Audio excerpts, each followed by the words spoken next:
Hi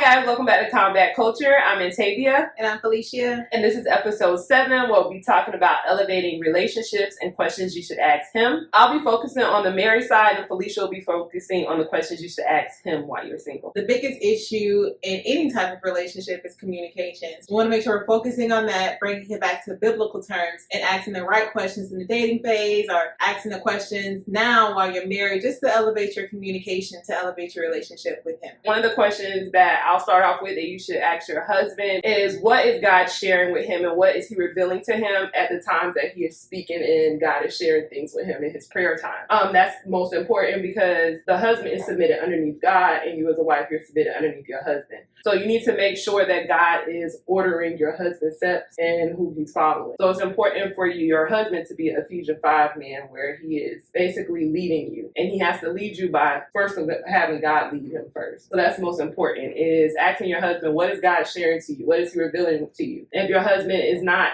telling you that information of what God is sharing with him and what God is revealing with him, you need to make sure that you point him back to that, because it's definitely important that he's hearing and God's revealing to him and sharing things with him, because that's where you can really learn and know what who's guiding your husband's steps for your relationship. Yeah, because the number one, what I said in the beginning, the number one issue with any type of relationship is communication. You want to make sure that it's an open line of communication between him and God, and he's not having other things in his ear. Yes. And that's something that you definitely, I do agree, should ask in your marriage, because if you're having issues, it's probably because his ear is not submitted to God. Mm-hmm. And that's something that we said in the last episode, what Pastor Jerry Flowers said, hearing and calling become intimate. The baby that they have is clarity. Yeah. So you just want to make sure that he is hearing from God and his ear is connected to God. So that way you all can have that clarity in your relationship, your marriage. And also in the dating phase, you want to make sure that you're asking the questions to him to make sure that he has, that he is listening to God. So things that you can ask him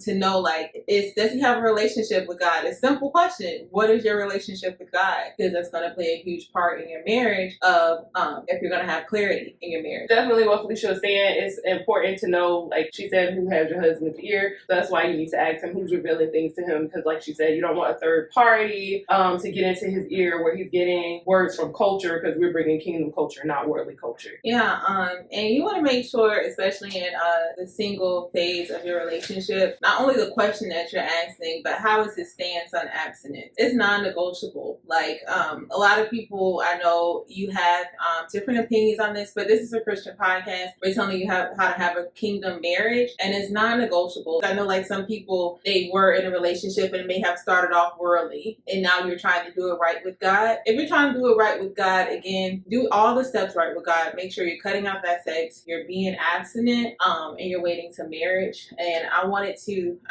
say a quote that Pastor Jerry Flowers said.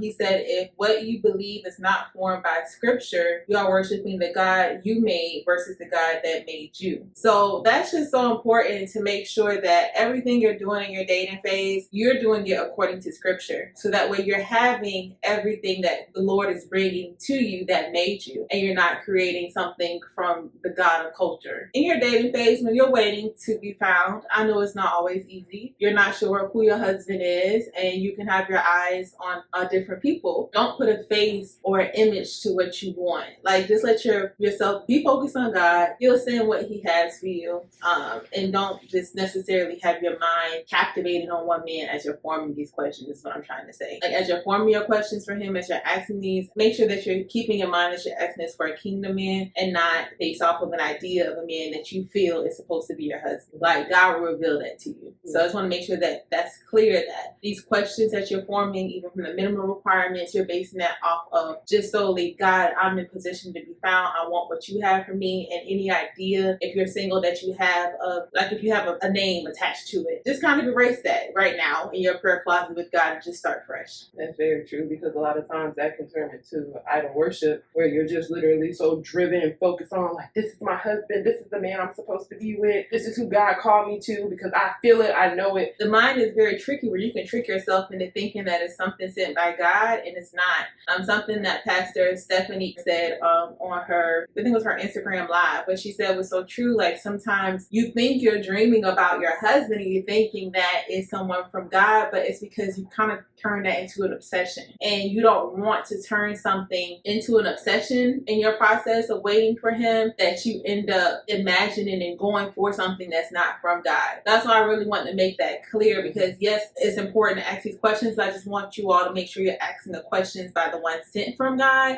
and you're not being confused from your obsession. So it's not an attack on anybody. Everyone has people that they like and things like that. You know, you just have to make sure that you just kind of, when you do this, if you're single, just go with a clean slate to God, asking these questions, and be open in the dating process. Like in your dating phase, don't be so wrapped up in the package that you have in mind. Be open to also talk to people of different races, people different backgrounds. Because if they're a king, make sure your main focus is a kingdom man. Because God made all of us. He made all of us. So it's just like if you get so concerned on how that package comes, like is he a certain color, is he a certain height, then you're gonna miss out on what God is saying, and you're gonna get into that obsession. So I just really wanted to make sure before we continue with the questions that we clear up how important it is for you to erase that obsession and go with the clean slate, because you never know what God knows the package that husband for you needs to come in, and it's gonna be better than you can ever imagine, and you're gonna miss it if you're obsessed with a package that's not for you. Don't focus on the package, focus on God, and he'll send you exactly what you need. Another thing to back that up too, like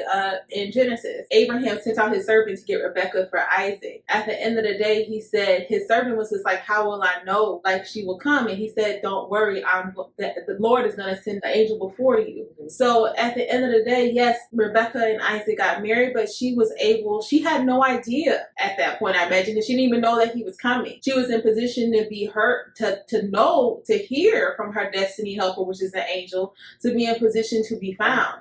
So at the end of the day, if you are so obsessed with the package, things that the Lord is sending for you to put you in position so that you can hear, because it's important for you to be found, but you want to make sure you're in the position that God has formed, so you're being found by the man that God created for you and not by somebody else. Amen. So if you are so obsessed with the package, then you're going to miss that message from that angel of the Lord that's telling you, go here. You don't even know why you're going there, but go here, because at the end of the day, God knows it before you even know. It happens in the spirit before it happens in the flesh. So you have to make sure that you are in position to be found, and you have to make sure that your ear is submitted to him fully, not your obsession and what you think, but your ear is submitted to him fully, because that's going to play a role in the position that you're in to be found. Now that we have that part cleared out with the obsession, my first question I feel like is very important. I'm going to leave a list of the questions that Pastor Jomo discussed in that series to ask him, but I feel like a very, very important question to ask is, does he know his purpose? You need to make sure that you're asking that. First, who is he submitted to? And then two, does he know his purpose? Because if a man does not know his purpose, he has no direction. And if he has no direction, you can't expect him to give you the intentions for your relationship. So it's really important that you ask that question, because a lot of times I notice you get frustrated when a guy feels like he is dragging his feet, or like, where is this relationship going? Or you just feel like you're just lost in that relationship. You probably should have asked in the beginning, do you even know your own purpose? Because this man can't give you the intentions for your relationship if he doesn't even know the intentions for himself. In the future, he won't be able to lead you as a husband as well. So it's important to know, as a single man, what is directing you, who is driving you, what is the purpose that you've been able to establish that God has for you. And a question that I have for when you're married that you can ask your husband is, what is God revealing to him? And if he's not, and he can't answer you that, asking him what is getting in his way of interfering with his intimacy with God.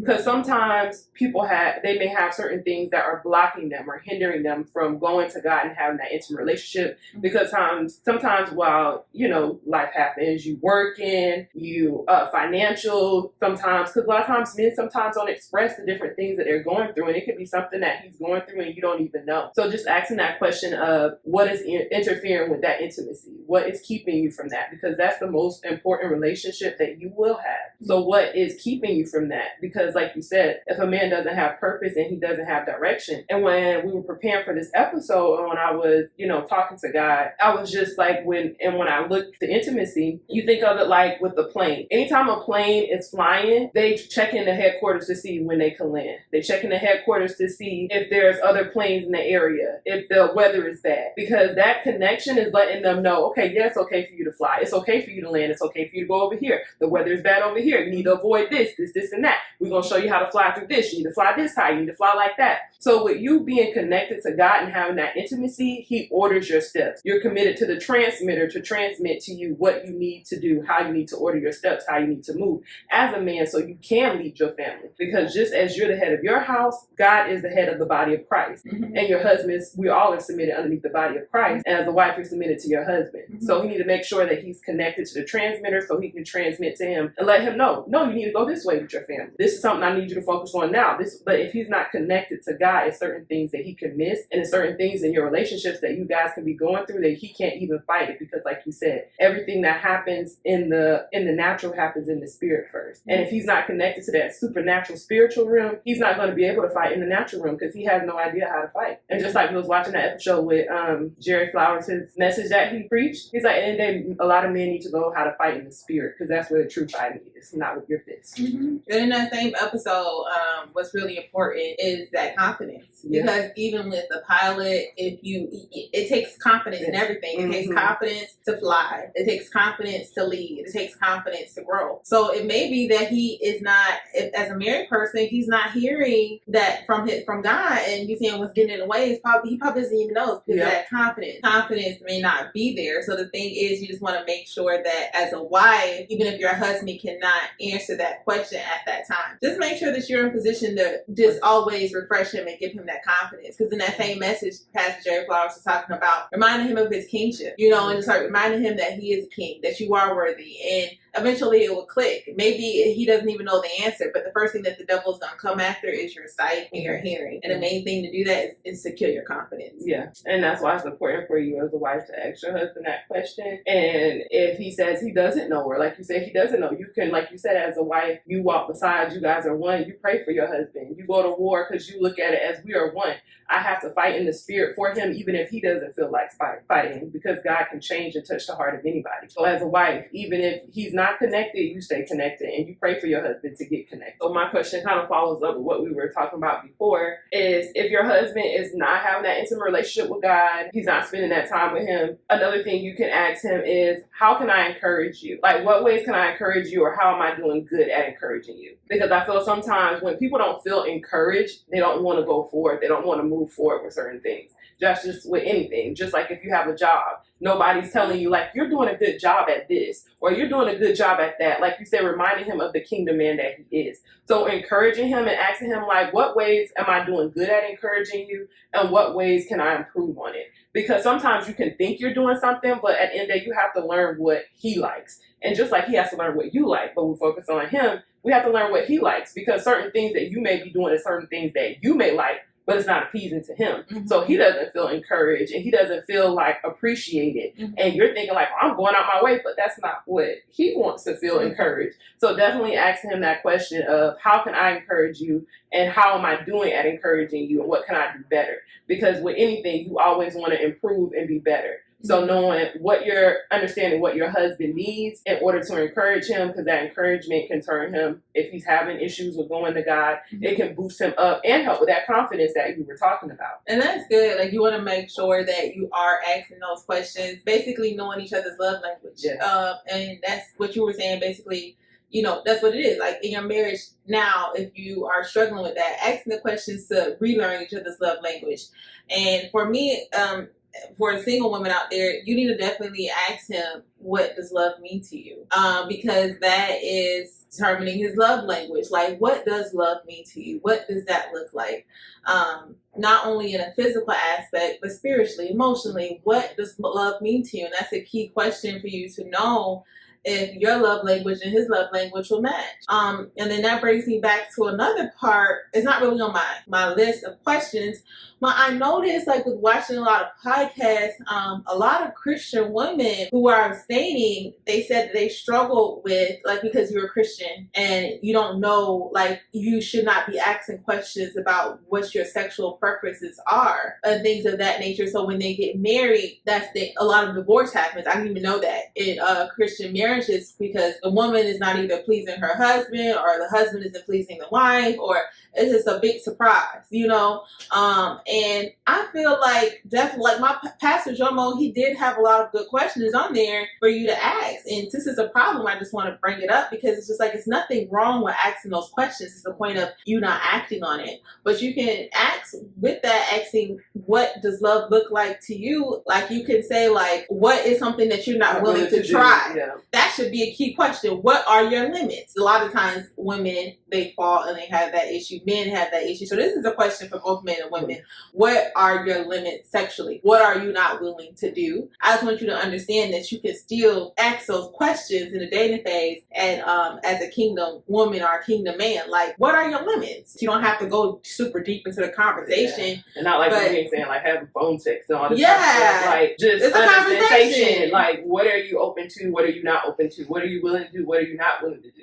Because like you said, you don't want no surprise on the wedding night that this person wants to do certain things and you're like, I'm not cool with that. Mm-hmm. Or you like, well, I want to do this, and this person's looking at you like it ain't happening, and you're not fulfilled because you're not able to express that, because like you said, that's the way that you show intimacy, and they're like, I'm not cool with that. Mm-hmm. And that causes issues in the marriage. That person wants to go outside. So definitely, like you said, setting your limits, what I'm willing to do, what I'm not willing to do. We're not saying have phone sex and go into deep conversations like, oh, I like it when they do this and going explicit. Like, no, it's you can have that conversation. It's probably have this conversation out in a public area. You know, and then even, you know, because in the end of the day, if it's couples out there that both of y'all are virgins, I don't want you to feel like you're left out if you don't even know what your limits are. That's a beautiful thing that you're not exposed in that area, and that's something, that conversation you can have. Like neither one of us know what our limits are. Neither one of us really have any type of sexual knowledge of what we like and do not like. So are we willing to explore that with each other?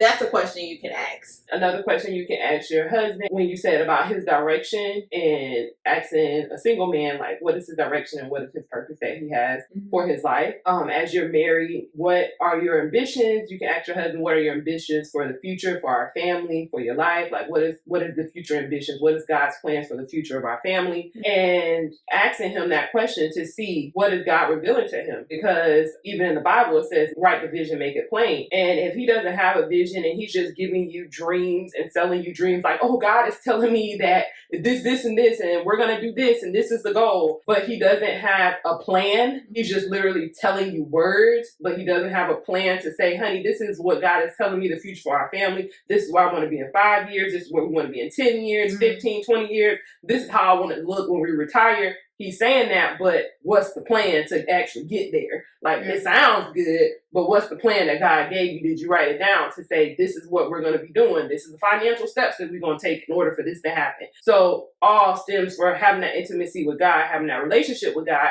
And then he can have that because he can go to God and God can reveal to him the future that he has for the family and how he can actually get there, because God can order his steps. So you want to make sure that God is ordering those steps for him and that he actually writes the vision and make it plain, and not just telling you things that sound good, saying, oh yeah, baby, I'm gonna buy you a house, we're gonna be living large, but it's like, how we gonna live in that type of way? How we gonna get to retirement? What's the plan? Write the vision, make it plain. Just like it says in Habakkuk chapter 2, verses 2-3, it says that, you need to write the vision and make it plain. You can determine that in the dating phase too. Has he put away childish things? You can even ask him, did you put away childish things? Like, because that will let you know what type of man you are pursuing.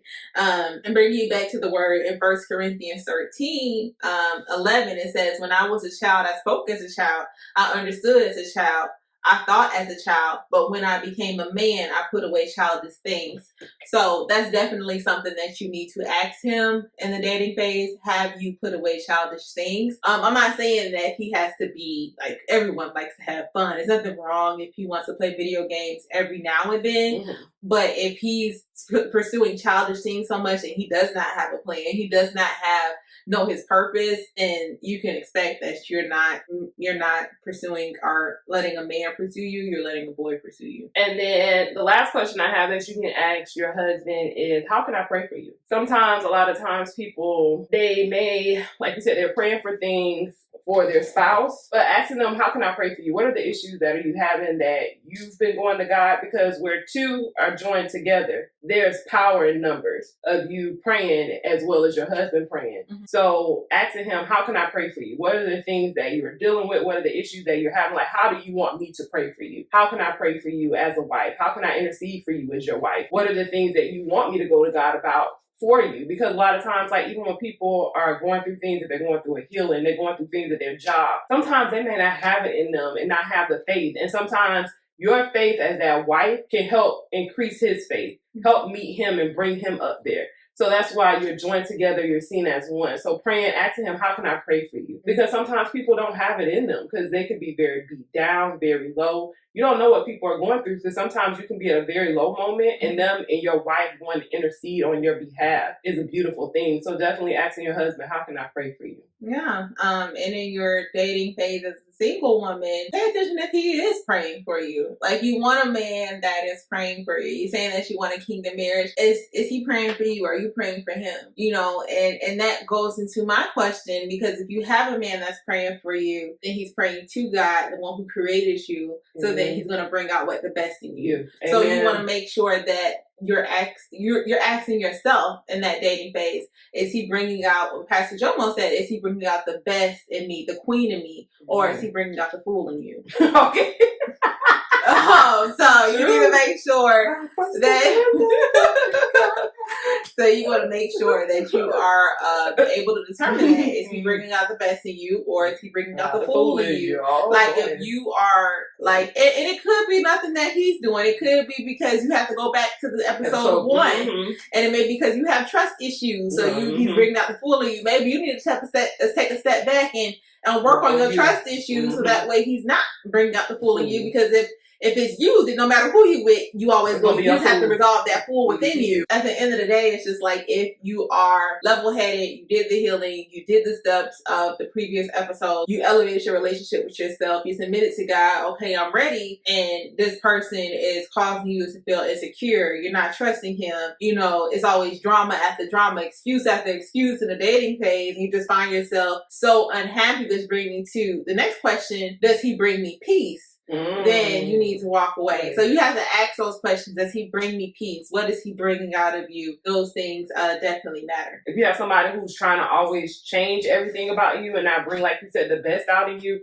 that's definitely a red flag. And you definitely want to step away if that person doesn't like, oh, I don't like when you get your nails done. I don't like when you get your hair done. But they met you that way and they were liking it. But it's just like, well, I want to make sure nobody else is looking at you. I don't want you to get your hair done. I don't want you to get your nails done. I don't want you dressed a certain way. I want you to wear clothes that, you know, I like it when you dress like that. When you like, I'm not even dressed up. Like, yeah, it's okay to have a preference. Like, even with me, like, you know, when I was dating, I like my man to have his hair cut a certain type of way, but it's not a requirement, it's a request. You just need to make sure, like, at the end of the day, like, his requirement isn't always become a request in your life. Like, you must do this, that, and the third. And again, it's a lot of different questions, and I'm going to leave them down in the description box. But, you know, make sure you ask all those questions. I know it's a long list of them, but ask them. And anybody who doesn't want to answer them, he is not the one for you. You know, and that brings me to my war point as a single woman, which is, and this came from that series I'm talking about, is you want to make sure you get all the information before he withdraws. And I say that because as a wife, you're designed to be a helpmate. And that's back in Genesis, like, you're designed to be a helpmate for your husband. So you want to make sure that you get all the information before he withdraws, because you want to make sure that you're submitted to a kingdom man. And you're going to know if you're submitted to a kingdom man when you're asking those questions, and not being afraid to ask these questions in your dating phase, so that way you can make sure the person that you are connected to is from God. My one point is never stop asking questions. Even though you get married, like, continue to ask those questions. Continue to ask, like, what is leading him? What time is he spending with God? Because at the end of the day, the goal is to always reconnect, point back to our source, and our source is God. So always ask your husband those questions of figuring out what his source is, who's directing him, who's leading him, and ordering his steps. So asking those questions, never stop asking those questions. It's not a 4 point, but it's a statement. And as a woman, woman, you have to make sure that in everything you're doing, from what we said, with being abstinent, with being encouraging your husband, be in a position to be encouraged. I mean, everything that we went through, you have to remember that as a woman, you're designed to carry. And the reason why we're saying this stuff, because you want to make sure that you're carrying kingdom things and not things of this world and of the culture. And one thing that Pastor Jomo said that I wanted to say that's really important is men are releasers and women are carriers. Men can do things and keep it moving, but women carry. We carry what the person we sleep with releases in us. So you just want to make, that's why it's really important, because not only the person that you sleep with, but what you're encountering in life, what you're encountering in your dating phase, you're going to carry that into your marriage. Women are meant to carry. And then men as well. We go into the questions with you next week. You're meant to release. So you want to make sure that you're being honest and focus on those questions too. So that way when you're finding that one that God has for you, a good thing, you're releasing the things, the words and nature of a godly man and not of a toxic one. All right, y'all. So that wraps up episode number 7 of Elevating Relationships. The questions to ask him. Thank you so much for the support. Thank you so much for watching. Please remember to like, subscribe, and share. And we'll see you next Friday. Bye, guys. Bye.